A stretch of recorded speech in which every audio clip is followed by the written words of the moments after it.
Hello and welcome back to the channel. This is the facelifted Kia Sportage. This is the non-hybrid 1.6 petrol in GT Line S trim, which means it's the top of the range model. In this video I'm going to give you a walk around through the car, show you what's like in the interior and get on the road for a test drive. So stay tuned for this video. So the exterior, now the front end has been redesigned. They've tweaked the front of the Sportage. It now has the familiar family grille and headlights that you see with the EV3, EV9, and the bumper is a little bit wider as well, or a bit more redesigned. On the GT Line models and GT Line S, it's about a 15mm increase over the outgoing model, so you can see that it's a little bit longer than the pre-facelift. Now, because this is a non-hybrid, we do have 18-inch diamond cut wheels instead of the 19-inch that we've seen in the hybrid. All GT Lines and GT Line S models have these if they're the non-hybrid version. This one's riding on the Continental Eco Contact 6 tyres, which is quite nice to see, 235/55 R18s. Now, I quite like this grey colour. We do have little 360 camera up there, as well as black roof rails, big panel roof. The two-tone paint looks quite smart with the kind of silver metallic against the black roof. Little black gloss plastic as well running along the door to kind of split that up visually. Redesigned tail lights as well for the facelift model in comparison to the pre-facelift. And then in the GT Line S, we've got black gloss plastic here. Kind of a like sporty looking aggressive-esque bumper design. No visible tailpipes on this, even though it's not the hybrid. Obviously we've got the rear view camera and the hidden little wiper up there, which I quite like when SUVs do that behind the spoiler. It's quite a sleek look profile. Go ahead and open this up. The non-hybrids do have the largest boot space, so you're looking at around 391 litres of boot space in this car. Now we do have little cubbies. This can slide out if you require it. 12-volt power outlet, as well as little tie-down hooks. You can pull these down for your 40-20-40 folding seats. How quickly and easy that happens.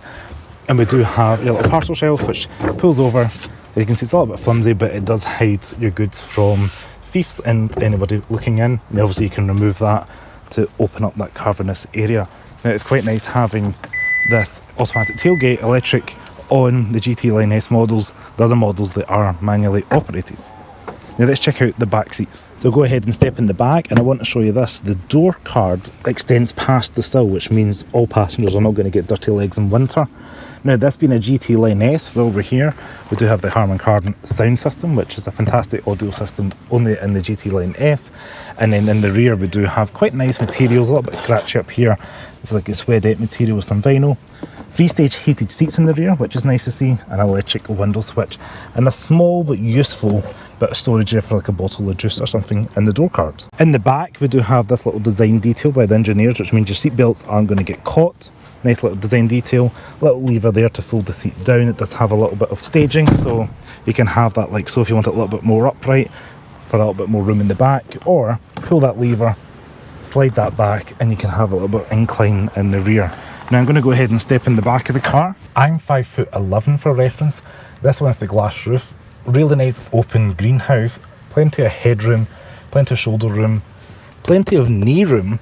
And we do have a little bit of storage here, like tie-down hooks, mat pockets, USB storage, as well as a climate vent. You can change the temperature back here, and you've got little dual vents as well, and a little bit of storage for goodies just below it. Now we do have a little bit of a transmission hump, but it's not too bad. Definitely going to be ideal for free back here, or you can have two comfortably with that down for your cup holders, and then maybe even child seats, because the outer seats do have the ISOFIX points there. Overall, build quality in the back feels quite nice. It's not too bad. I quite like the white and the black. It kind of lifts the interior, and unlike the GT Line, we do have the leather in the middle instead of that suede material in the middle. And you can tell because the GT Line S's in the UK have the white up top instead of the black. So yeah, that's a little bit how you can know. If you didn't watch this video, you might not know that. It's also worth noting we do have this little bit here. It's an all Sportage of this generation, and it allows you to put things like your tablets or whatever you want to mount on there, so when you're driving, people can be entertained in the back, or even just store items and kind of carry bits and bobs. Now let's check out up front. We do have GT Line floor mats, these metal and rubber pedals, which is quite nice to see. Obviously 2 pedals being automatic. Electric seats on the GT Line S as well. And I'll go ahead and jump inside. 3, 2, 1. Now we do have the heads-up display, which is fantastic to see. Hopefully you can see that on camera.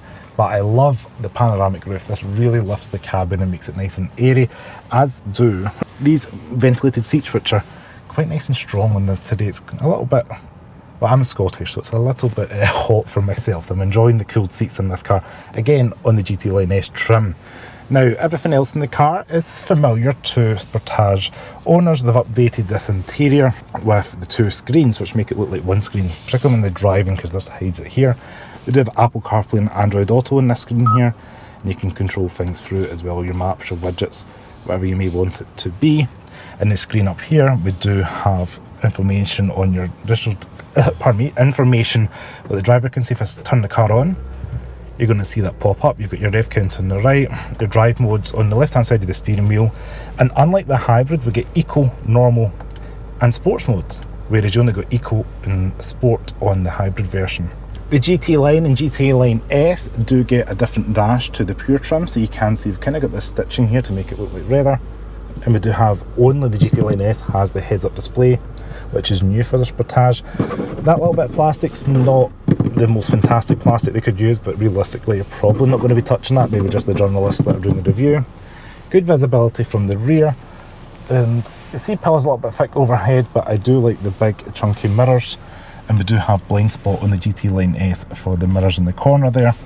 Memory seats, and yeah, we've got electronic boot release and your electronic handbrake there on the right hand side of the steering wheel. Of course, things like your wipers on the right, things like your lights on the left, you can put that down to auto, never have to worry about it again. Cruise control, you said your aforementioned drive modes, and then you've got your modes here and your favourite buttons, as well as voice control, so you can say, hey Kia, please say the line number of the location. Exit. Turn off speed warning. Turning off speed limit warning sound. Fantastic, so there we go, that sound's been turned off. You can do that on that little button there. Going to change your life for sure. Now, the GT Line S does come in the automatic, which is a 6-speed auto. If you go for the pure, you get the little manual, or you can go the way right for drive, put it in reverse. We get the 360 camera with quite a clear reversing camera. You can even touch this button here. How cool is that? We can spin that round. It's not colour matched to the car, but at least we have it there, which is nice. Put it back into park so we're not getting blinded by the audio from the parking sensors. These cup holders are funky. As you can see, we've seen that in other Kia products. You can make the cup holder smaller for like a can of juice, or if you've got a big bottle, you can spin that round like so. A little bit of storage in there, 12-volt power outlet, and a little bit of carpet. Worth mentioning, although we've got electric seats which are heated, cooled and memory, we do have reach and rake adjustment, which is manual on the steering wheel. So again, my 5'11" self can get myself comfortable. Plenty of headroom, which because again the boxy nature of the car. You can see why these cars are very popular in the UK, because they are practical, a little bit of storage, a little bit of configuration, a little bit of something for everybody. Now this one does have the ambient lighting, which you can see subtly in the dash there. We've got a little bit of a GT Line embroidery there on top of the seat. Same for myself there, GT Line, like so. But yeah, let's take it out on the road and see what it's like for a drive. Right, you've joined me behind the wheel of the 1.6 non-hybrid Sportage. Now let's get it out for a drive. You can see all these other Sportage behind me while we get ourselves out on the road. Now, having driven the hybrid first, I can tell you that I am missing the smoothness of the kind of instant torque from the hybrid. This has been purely petrol and there's no hybrid assist, so you do feel that difference off the bat. Now, it is a 1.6 litre, 4 cylinders. Oh, maybe a little bit, 18 miles per hour. This uses a 7-speed dual clutch transmission, unlike the hybrid, which was a 6-speed automatic, so slightly different transmissions depending on the car you go for. Of course, you can get the regular petrols, the 6-speed manual, so a couple of options available to you. Now this car is riding on 18-inch wheels, which should mean it's a touch more comfortable than the hybrid one, but we shall see when we go out on the roads. Now, this being a GT Line S, I've just noticed it's got the blind spot camera that we have seen on those Genesis products, which I absolutely love. They're built into the screen. It means when you indicate your eyes aren't taken off the road, you can look straight ahead. The heads-up display as well just makes life a little bit easier as well. You can see that speed, so it's a 60, so not the fastest to 60 for sure, but well, it's not even 60, 56 miles per hour. Kia claim 9.4 seconds with this front wheel drive automatic. I would believe it's probably in that range. It is sub 10 seconds, but it does feel a little bit more lethargic than the hybrid. I think the hybrid is instantly my favourite out of the two Sportage models. But I will keep this video concentrating on the non-hybrid variant. The CO2 for this car is 162 grams per kilometre of CO2, and Kia claim around 39 miles to a gallon with this combination of the DCT automatic and the 1.6 non-hybrid powertrain. Visibility is decent out front. It feels well built enough inside. You know, put it into eco mode. You know, as expected, it's drilling down the throttle input, putting the foot down a little bit more to accelerate, drop it down into sport, gauges go red, and yeah, it's got an artificial kind of software to make it feel like, oh, you're going a little bit faster, or a little bit more resistance in the steering for the input. But yeah, the steering wheel in the GT line and GT line S, I do like that white and black contrast. It lifts it up a little bit. Now, road noise, let's talk about that for a moment. It feels, yeah, pretty much on par with the hybrid. I think you're hearing, obviously the engine's working all the time instead of part of the time, so you're probably hearing a little bit more of that. But let's put it in sports mode for this roundabout.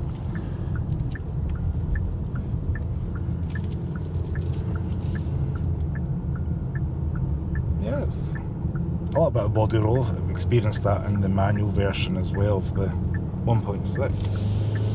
I guess you're not buying it to be the most engaging drive, but yeah, 3 to 1. It's eager enough to go. It's definitely, in terms of acceleration, steering and handling, it's what you'd expect from a small crossover vehicle.